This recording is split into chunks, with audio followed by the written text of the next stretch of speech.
జరుగుతున్న దాడులను దళితాధికారులపై జరుగుతున్న దాడులను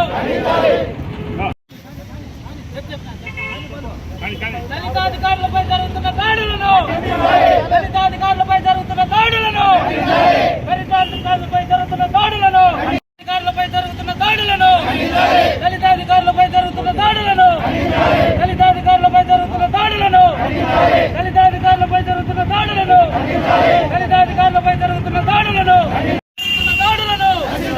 దళితాధికారులపై జరుగుతున్న దాడులను దళితాధికారులపై జరుగుతున్న దాడులను దళితాధికారులపై జరుగుతున్న దాడులను ఖండించాలి, నశించాలి దాడులను.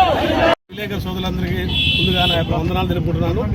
ముఖ్యంగా నిన్నటి దినము మన రాజంపేట మున్సిపాలిటీ ఆవరణలోకి వెళ్ళి మున్సిపల్ కమిషనర్ గారిని, ఒక దళిత కమిషనర్ అయిన మున్సిపల్ కమిషనర్ మీద తిరగబడము చాలా అమానుషము. ఇది పద్ధతి కాదు. మీకు ఏమనుంటే మీ టీడీపీ ఇన్ఛార్జ్ ఉంటాడు, అక్కడ మీ కమిషన్ పిలిపించి మాట్లాడుకోండి. మీరు ఎవరండి వచ్చి కమిషన్ను మాట్లాడడం పద్ధతి కాదండి ఇది. మీరు ఏమైనా ఉంటే మీ అధికారులకు కానీ మీ లీడర్లకు కానీ చెప్పుకుంటే వాళ్ళు పిలిపించి వాళ్ళు అడుగుతారు. కానీ మీరు డైరెక్ట్గా పోయి ఒక దళిత కమిషన్ను దూషించడము, వాగిలేసేయడం పద్ధతి కాదు. అది కమిషనర్ గారు ఇచ్చిన కేసు ప్రకారం మన సీఏ గారు తక్షణమే వాళ్ళని అరెస్ట్ చేసి చూపించాలని మేమంతా దళిత సోదరులతో కోరుకుంటూ ఈరోజు ఈ అంబేద్కర్ గారి నిరసన తెలియజేస్తూ ఇప్పుడు సీఏ గారు కూడా కలవాలని మేము అనుకుంటున్నాము. మేము కలిసి ఆర్టీ వారు కూడా రెఫరెండరీ ఇచ్చి రావాలనుకుంటున్నాము. దళితులు అధికారులు ఎవరైనా సరే ఇట్లా అంటే మాత్రం దళిత సోదరులు అనుకోరు. ఇది మేము పార్టీలకు అతీతంగా ఓన్లీ దళిత బిడ్డలు మాత్రమే చేస్తున్నాం. దళిత కమిషన్కు జరిగిన అన్యాయం కోసం మేము తిరుగుబడి మాట్లాడుతున్నాం. అంతేగాని ఇది వేరే పార్టీ కాదు, వేరే వాళ్ళు అనుకోవచ్చు పార్టీలు ఇట్లా అతీతంగానే అనుకోవచ్చు. చాలా దురదృష్టమైన రోజు. ఎందుకంటే ఒక దళిత అధికారైన వ్యక్తి పైన దాడులు చేయడము, అమానుషికంగా బెదిరించడము, వాళ్ళను ఇబ్బంది పెట్టడము, భయాందోళనకు గురి చేయడము అనేది సరికాదు.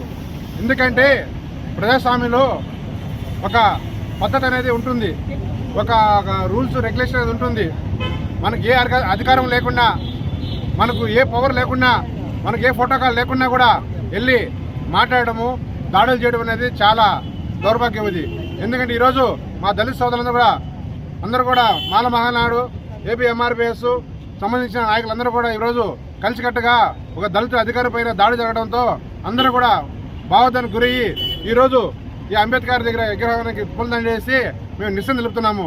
ఒకటే చెప్తున్నాము, మీరు ఏదైనా రాజకీయంగా చేయవచ్చు, కానీ రాజకీయాలతో దళితులు ఇబ్బంది పెడితే మాత్రం ఊరుకునే పరిస్థితి ఉందో.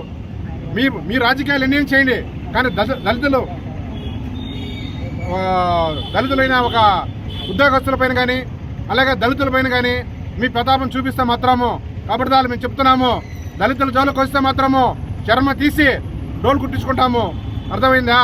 దయవించి ఇంకొక చెప్తున్నాము, ఈ దళితులపైన ఎవరైతే దాడి చేస్తారో వాళ్ళ పైన ఎస్సీ అట్రాసిటీ కేసును నమోదు చేసి వెంటనే అరెస్ట్ చేయాలని చెప్పని మేము కోరుతున్నాము.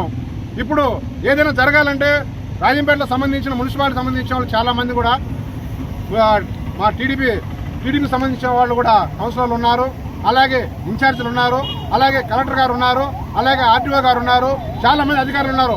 అధికారుల ద్వారా ఏదైనా మీరు చేయవచ్చు, కానీ అధికారం లేకున్నా కూడా, మీకు పవర్ లేకున్నా కూడా, ప్రోటోకాల్ లేకున్నా కూడా ఆఫీసులో దూరి దళితులైన అధికారి పైన దాడి చేయడం అనేది చాలా అవమానకరము.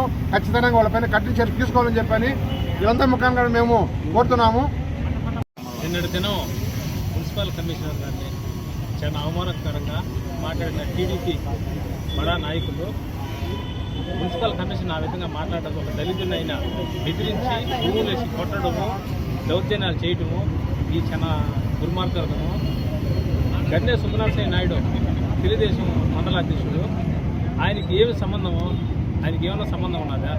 అటువంటి సంబంధం లేని నాయకులంతా ఒక దళితులను బెదిరిస్తే ఈ దళితులంతా పోయి తీవ్రంగా ఉద్యమం చేసి ఈ ఇంటికాడ గుచ్చి కూడా ధర్నా చేస్తామని నీకు హెచ్చరిస్తున్నాం.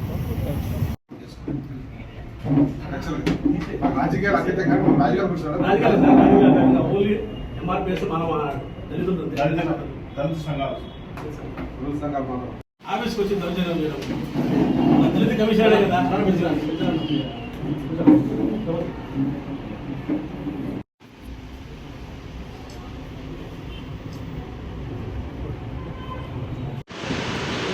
రాజంపేట కమిషనర్ కంప్లైంట్ ఇవ్వడం జరిగింది. తన ఆఫీస్ స్టాఫ్లో ఉన్నప్పుడు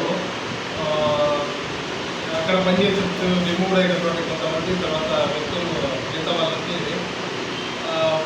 ఎందుకు ఉద్యోగాలు చేశారు దాని మీద కొంచెం వాగ్వాదం జరిగినట్టు తర్వాత తన ఉద్యోగులకు ఆటంకం కలిగించాలని చెప్పి కంప్లైంట్ ఇవ్వడం జరిగింది. ఆ కంప్లైంట్ మీద మేము యాజ్ పర్ ప్రొసీజర్ ప్రకారం యాక్షన్